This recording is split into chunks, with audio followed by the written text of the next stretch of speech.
ስኩል ሹቲንግ ሲባል ሰምታችሁ ሊሆን ይችላል። አንድ ተማሪ መጣና በትንሹ ከ10 በላይ የሚሆኑ ተማሪዎችን የሚገልበት አሜሪካ ውስጥ ብዙ ጊዜ የሚሰማ ነገር ነው። ይህ ልጅ ግን ከሌሎቹ ለየት ያለበት ምክንያት ስኩል ሹቲንግ ከመጀመሩ በፊት ወይም ደግሞ ሄዶ ተማሪዎቹን ከመግደሉ በፊት ቤተሰቦቼ ይሄ እንዳደረኩ ካወቁ በእኔ ያዝኑብኛል ብሎ መጀመሪያ ቤተሰቦቹን ጨርሷቸው ነው ወደ ትምህርት ቤት ሄደ። ከዛም የተፈጠረው በጣም ይገርም። ሙሉ ታሪኩን ልንገራቸው። የዚህ ልጅ ይሄ ልጅ ስሙ ትሬ ኤሪክ ነው የሚባለው። ራሱንም ሚስተር አኒሜ እያለ ነው የሚጠራው። ከሰዎች ጋር ብዙም ተግባቢ አይደለም። በጣም ጥቂት ፍሬንዶች ወይም ጓደኞች ነው ያሉት። ታዲያም የሆነ ቀን ዩቲዩብ ያያል። ዩቲዩብ ላይ ለምን እንደውም ታዋቂ ያልሆነም ለምን ቪዲዮ አልሰራም ማለት። ታዲያም እዚህ ዩቲዩብ ላይ አብዛኛው ጊዜ የሚያወራው ስለ አኒሜ ነው። አኒሜ ለማታውቁ ሰዎች ያው ፊልም ነው። አብዛኛው ጊዜ ተከታታዮች ናቸው እና የካርቶን ፊልም ሆኖ ግን ለትንሽ ሰው ለትልልቅ ሰዎች የሚሰሩ አይነት ካርቶን ፊልም ናቸው። ብዙ ኢሞሽን ነገሮች አሏቸው። ብዙ እንደዛውም ደግሞ ቫዮለንስ የሆነ ነገር አላቸው። ብቻ አኒሜ ለህፃን ልጅ የሚባል አይደለም፣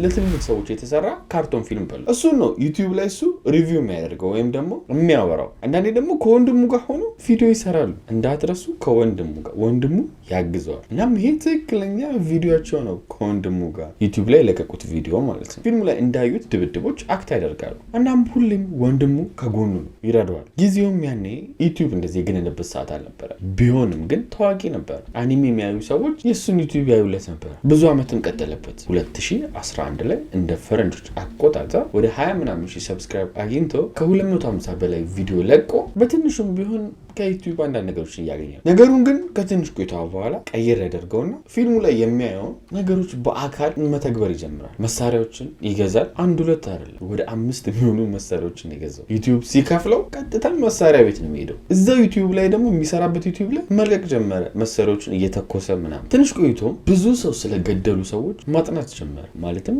ሴሪያል ኪለር አሁን እንደምሰራላችሁ አይነቶች ማለት ነው። እንደነሱ አይነት ሰዎችን መውደድ ጀመረ። ጭራሽ ሁሉ ምን ይላል? ሴሪያል ኪለሮቹን ይሄ ጸድ ያገዳደል ይገደል ተመችቶኝ፣ አረ ሄደ ሰልም ቀሽም ሴሪያል ኪለር አገዳደሉ አልተመቸኝም እያለ ጥሩ ስራ እንደሰሩ ያወዳድራቸዋል። በዚህም አላቁም። ከተማ ውስጥ ብዙ ህዝብ በተሰበሰበበት ቦታ እንዴት አድርጎ ሰውን መግደል እንዳለበት ምናምን ሁሉም ማጥናት ጀመረ። የምትረዱት ነገር አንድ ነገር ቢኖር እዚህ ጋር ምንድን ነው? ጭንቅላቱ ትክክል እንዳልሆነ። ጭራሽ ሁሉ ምን ያደርጋል? እየሄደ ጫካ ውስጥ ሰደድ እሳት ለማስነሳት ይሞክራል። ሰደድ እሳት ማለት ያው ጫካ ውስጥ የሚነሳ የምታውቁት አደገኛ እሳት ነው። እንደሱ አይነት እሳቶችን ለመፍጠር ሁሉ ይሞክራል። ሰው የሌለባቸውን ቤቶች ደግሞ ቼክ ያደርግና ያቃጥላቸዋል። አንዳንዶቹ ላይ ደግሞ ማታ ማታ እየሄደ ልክ ሲዘጉ ላያቸው ላይ ተኩሳል። ጭራሽ ሁሉ ትንሽ ቆይቶ ደግሞ እንስሳቶችንም ማጥቃት ይጀምራል። እንደዚህ ዘግናኝና አስቀያሚ ስራ የሚሰሩ ሰዎች ሰው ባይቀጣቸውም ስራቸው ይቀጣቸዋል። እሱም ትንሽ ቆይቶ ወገቡን በጣም ታማሚ ይሆናል። ሲተኛ ህመሙ ይቀሰቅሰዋል። አለመተኛት ደግሞ እሱ ካለበት ችግር ላይ ሌላ ችግር ነው የሚፈጥረው። እብድ ነው የሚያደርጋችሁ። ትምህርቱንም መማር አልቻለም። ትምህርቱን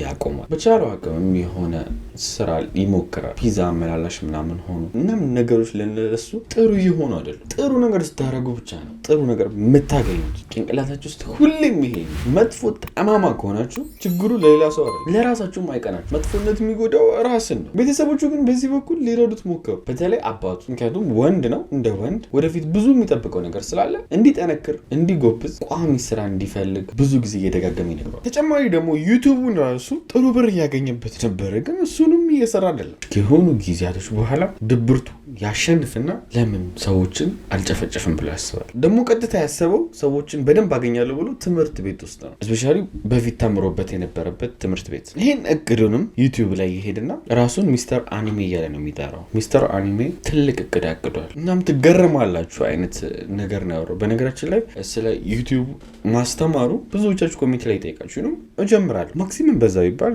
ከአንድ ወር በኋላ ምናምን ክላስ መስጠት በደንብ እጀምራለሁ። የትም ሀገር ሆናችሁ ላላችሁ ደግሞ ሀገር ውስጥም ከሀገር ውጭ ላላችሁም በኦንላይንም በደንብ አስተምራችኋለሁ። ብዙ ዩቲዩበሮችን እንዲኖር እናደርጋለን። ከእናንተ የሚጠበቀው ሬዲ ሆናችሁ መዘጋጀት ብቻ ነው። አዳማ ላላችሁም ያው ኦፊስ ተከራይቼ መጀመሪያ አይቀርም፣ ትንሽ ታገሱ። ወደ ታሪኩ ስንሄድ ይሄንን ትምህርት ቤት ሄዶ ሰዎችን ሲገድል ቤተሰቦቹ ሰምተው በሱ እንዲሳቀቁ አልፈለግም። ሰዎችም ደግሞ እነሱን እኚህ የገዳዩ እናትና አባት ናቸው ቤተሰቦች ናቸው ብሎ እንዲሳቀቁ አልፈለግም። ታዲያ በዚህ ሰዓት ምን አደረገ? በቃ ቤተሰቤ አላሳፍራችሁም፣ አልገልም አለ። በጭራሽ ቤተሰቤ ከሚያፍር ገድያቸው ስለኔ ባይሰሙ ይሻላል አለ። ይሄን ከማድረጉ በፊትም ዩቲዩብ ላይ ሄዶ ተመልካቾቼ፣ አድናቂዎቼ ላንገናኝ እንችላለን ከዚህ በኋላ አመሰግናቸዋለሁ አብራችሁኝ ስለሆናችሁ አብራችሁኝ ስለነበራችሁ ብሎ ብዙም ዲቴል አልነገራቸውም። የስንበት ቪዲዮ ይሰራላቸዋል። ከዛም አንደኛው መሳሪያ እቃ የሚቀመጥበት ክፍል ውስጥ ያስቀምጠዋል። እናቱንም ታዲያ ማይ ነይ እቃ የሚቀመጥበት ቤት ልውሰድሽ ይላታል። እሱም ደግሞ ያው ምንም አልጠረጠረችም። ወደ እቃ ወደ ተቀመጠበት ቤት ሄደች። ልክ ግብት ስትልም እዛ ክፍል ውስጥ መሳሪያውን ወጥቶ ተኮሳት።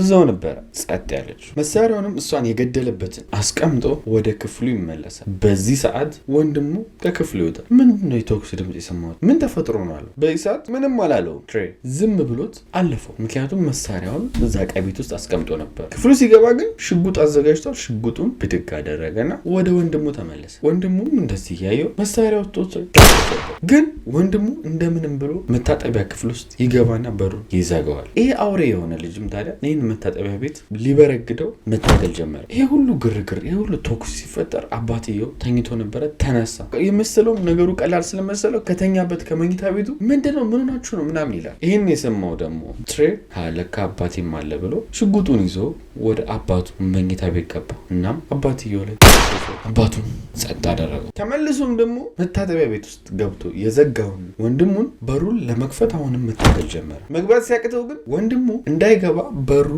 ይዞ ነበር እየታገለ የነበረው በውስጥ ሆኖ ማለት። ታዲያ ትሬ ምን አደረገ? በውጭ በኩል ሆኖ በሩ ላይ ሽጉጡን መተኮስ ጀመረ። አንዴም ማለት ደጋግሞ ነበር የተኮሰ። በዚህም ወንድሙ ያው እየታገለ ነበር ከውስጥ በሩ እንዳይከፈት። በተተኮሰው ሽጉጥ ግን በሩን አልፎ እሱን መቶት ወንድሙም ይሞታል። ከሞቱም በኋላ ቤተሰቦቹ ጸጸት ተሰማው። በፓርከር እያደረገ ግድግዳ ላይ መጻፍ ጀመረ። እናቴ እወድሻለሁ እያለ እንዲሁም ወንድሙንም እወድሃለሁ እያለ አባቱንም እወድሃለሁ እያለ መጻፍ ጀመረ። ከዛም ራሱን ጠየቀ፣ ግን ለምንድን ነው የገደልኳቸው አለ። ጭራሽ ሁሉ ራሱን ይቀር እንደማይል ሁሉ በፓርከር ግጥም አድርጎ ጻፈ ግድግዳ ላይ። አሁን ቀጣዩ ፓርት ምንድን ነው? በፊት የሚማርበት ትምህርት ቤት ሄዶ ተማሪዎችን መግደል። ለዛም እንዲሆኑ መሳሪያ በቂ መሳሪያ ነበረው። እሱን መኪናው ላይ ጫነው። እዛም ሄዶ እንዴት እንደሚገድል ከደረሰ በኋላ ትምህርት ቤት ውስጥ ማሰብ ጀመረ። በትንሹም ከ20 ሰው በላይ መግደል አለብኛል። ግን በዚህ በኩል ጸጸቱ እየባሰበት መጣ። ቤተሰቦቹን መግደሉ ትክክል እንዳልሆነ ገባ። እሱ እዛ ጋር አኒሜ ፊልሞችን ሲያይ ካራክተሮቹ ሰው ዝም ብለው ነው ደው እያደረጉ የሚገሉት ወይም ደግሞ ብዙ ጊዜ ጎራዴ ነው በጎራዴ ስላይስ እያደረጉ የሚቆራርጡት እና የጸጸት ስሜትም አይሰማቸውም። እሱ ይህንን በእውነተኛ ዓለም ሲያደርገው በጣም ጸጸተው። ጭራሽ ሁሉ ገላለሁ ብሎ ካሰበው ከ20 ምናምን ተማሪ መኪናውን አስነስቶ ትምህርት ቤቱን ጥሎ ሄዳል። በዚህ በኩል ደግሞ ቤተሰቦቹ አያቶቹ ምናምን የልጆቻቸውን ድምፅ ሳይሰሙ ሲቀሩ ግራ ገብቷቸው ምን ሆኖ ነው የጠፉት ብለው ተጨንቀው ለፖሊስ ሪፖርት ያደርጋሉ። ፖሊስም ሄዶ ቤታቸውን ቼክ ሲያደርግ ይሄንን ዘግናኝ የሆነ ወንጀል አየ። ወዲያውም ደግሞ ፖሊሶች ትሬ እንዳደረገው አወቁ። ምክንያቱም በፓርከር እናቴ እወድሻለሁ ወንድሜ እወድሃለሁ ምናምን ብሎ ጽፎ ነበረ ከገደላቸው በኋላ። ዛሬ እንዳልኳችሁ ለምን አደረግኩት የሚለውም ነገር ጽፎ ነበር እና ይሄ በቂ ማስረጃ ነው ለፖሊሶች እሱ እንዳደረገው። እሱ ግን በዚህ በኩል ተደብቋል። እሱን ፍለጋ ግን ፖሊሶች በየቦታው ፎቶውን አሰራጩ። በጥቆማም ያለበት ወዲያው ታወቀ። ፖሊሶችም አልነበረም እሱ ጋር ሄዱት። ስዋት ቲም ነው። ምክንያቱም መሳሪያ እንደታጠቀ ስለሚታወቅ ፖሊሶች ደግሞ እንደ ስዋት ቲም ሞር አድቫንስ አይደሉም። ልብሳቸውም ቡሌት ፕሩፍ ምናምን አይደለም። እንደ ስዋት ይለብሳሉ ቬስት፣ ግን ስዋት ሙሉ ዩኒፎርሙ ቡሌት ፕሩፍ ነው። ለዛ ስዋት ቲም መጥቶ ነው እሱን የከበበው። ብዙም አልፈጀባቸውም። ጠጋ ብለው ያው ቅድም ቪዲዮ ሲሰራ አይታችሁታል፣ ግን በደንብ ለማሳየት ትክክለኛ ፎቶ ይህን ይመስላል። ይህ ታሪክ የተፈጠረው አሜሪካ ቴክሳስ ውስጥ ነው። ቴክሳስ ስቴት ደግሞ የሞት ፍርድ መፍረድ ኖርማል ነው። ግን እሱ ፍርድ ቤት አልተከራከረም። ውል ነበር የቀረበለት። እድሜ ልክ ይፈረድበት ሲባል እሺ ብሎ ተስማሙ። እድሜ ልክ እስር ቤት ገባ። የዛሬም እውነተኛ የወንጀል ታሪካችን ይህን ይመስላል። በቀጣይ ቪዲዮ እንገናኛለን። ሰብስክራይብ፣ ላይክ ማድረጋችሁን እንዳትረሱ። ወዳችኋለሁ። ባይ